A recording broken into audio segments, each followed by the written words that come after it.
So, today we're going to dive into a story that is just wild.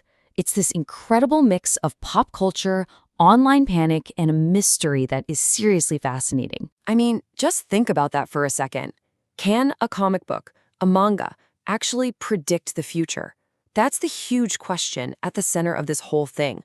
We're going to look at a very private manga artist, a string of predictions that are just way too accurate, and one prophecy that literally sparked panic around the world. Okay, so get this. On the cover of a manga published way back in 1999, you find this phrase, Great Disaster, Year 2011, Month 3.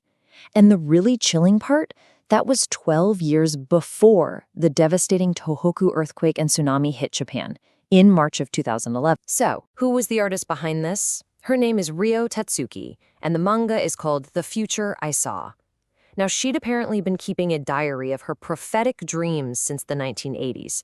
But it was this one book from 1999 that took her from being a relatively unknown creator to something of a modern-day Nostradamus. And you can bet after the 2011 disaster actually happened, people started digging. They rediscovered this manga, and that prediction on the cover, it was just too specific to be a simple coincidence.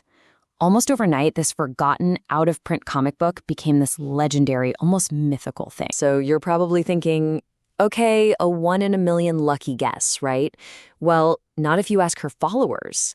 Because when people started digging deeper into her dream diary, they found that the 2011 prediction, well, it wasn't the only one that seemed to hit the mark. It's actually kind of spooky when you lay it all out. She had apparently documented dreams about the deaths of Freddie Mercury and Princess Diana. She seemed to predict the massive 1995 Kobe earthquake. And then, get this, she even wrote about a global disease that would erupt and cause chaos in 2020. The craziest part? She said she noticed a rule to it all, that her prophecies would often come true exactly 15 years after she had the dream. And you know what happens when a legend gets this big, right? The price goes through the roof. This manga was long out of print, so original copies from 1999 became these huge collector's items. People were reportedly auctioning them online for more than $10,000. The legend was literally worth a fortune. So how did she explain all this? Was it magic? Well, she insisted it wasn't. She used these really interesting analogies. She compared it to playing chess. You're not seeing one fixed future. You're analyzing all the different moves to see the most likely outcome. Or, my favorite one, it's like having a helicopter view of a street. If you see two cars speeding toward a blind corner, you don't need to be psychic to predict a crash. She suggested it was a kind of high-level, unconscious pattern recognition. But honestly, all of that, it was just the warm-up act. The prediction that was about to take this story from a cult obsession to an international headline, the one that really put the world on edge, that was still to come. So fast forward to 2021. Of course, with all this new interest, the manga gets republished. And this new edition came with an absolute bombshell. A brand new prophecy, straight from her dream diary, warning of a real disaster on July 5th, 2025. This time, she warned of a massive earthquake and tsunami between Japan and the Philippines, one that would be 3 times the size of the 2011 disaster. And you've got to understand, this wasn't just a few people talking about it online. This prediction jumped right off the social media feeds and into the real world, causing measurable, actual consequences. The economic hit was immediate.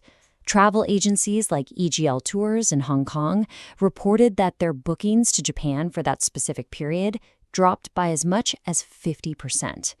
The fear from this prophecy was literally keeping people from traveling. And the ripple effect just kept spreading. Budget airlines started canceling routes to Japan. Mass cancellations were pouring in from Taiwan and South Korea. You had panic buying of emergency supplies, rice, bottled water, you name it. The situation got so intense that Japanese officials actually had to come out and publicly address the rumors.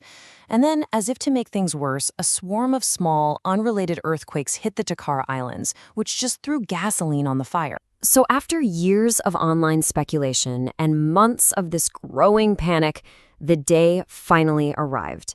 The world was kind of holding its breath. So, what happened? Yeah, the day came and the day went. There was a routine magnitude 5.3 earthquake recorded nearby, but officials quickly confirmed there was no tsunami threat. The catastrophic doomsday event, the one that tanked tourism and caused all that panic, simply didn't happen. In the aftermath, you got two very different stories. On one side, you had Tatsuki's response. She put out a statement claiming her editor added that specific doomsday warning without her permission, and she publicly said, "I'm not a prophet." On the other side, you had the experts. Seismologists basically reiterated what they'd been saying all along. Earthquakes just can't be predicted with that kind of precision. The general threat in that region is absolutely real, but it's a threat over decades, not on a specific day. But her explanation, well, it didn't do much to calm people down. She faced a pretty big public backlash. Critics accused her of irresponsibly stirring up fear for profit. Online, the same woman who was once called a prophet was now being labeled a fraud by a lot of people, caught in the crossfire of her own story. This whole saga, it really makes you step back and ask a much bigger question. The story itself is fascinating, for sure, but the why behind it all is even more interesting.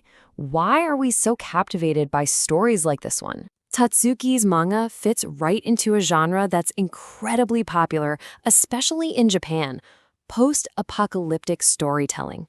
I mean, think of classics like Akira or modern hits like Attack on Titan. These stories tap into a really deep part of our collective psyche, our fascination with survival, with rebuilding, with finding meaning after the world falls apart. And if you look at the psychology, the appeal is powerful. Our brains are basically wired to find patterns, even in total randomness. A prophecy like this gives a face and a date to our vague collective anxieties.